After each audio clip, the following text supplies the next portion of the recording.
খুবই মজাদার একটা খাবার, এটা হচ্ছে ঘূর্ণি বেলপুরি। এর নাম আসলে বেলপুরি, ঘূর্ণি না, বেলপুরি। 4টা 20 টাকায় আমাদের সদরঘাটে পাওয়া যায়। আর এই হচ্ছে টক, আর টক হচ্ছে বয়েল গ্লাস।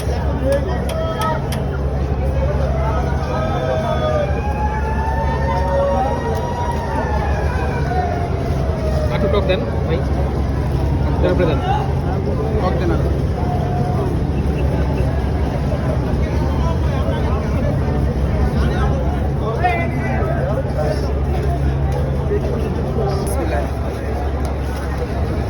তারেক ভাই, অনুভূতি কেমন, মানে টেস্টটা কেমন? অস্থির ভাই। অস্থির। যারা এই বেলপুরি খাবেন আচ্ছা অবশ্যই সদরঘাটে। মামা আপনার নাম কি? নাইম নাইম মামার ভাই, কাছে বেলপুরি নাইম খাইতে আসবেন।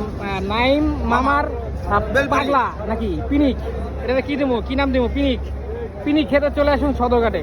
ঠিক আছে, ঠিক আছে, খান। ওকে, আল্লাহ হাফেজ।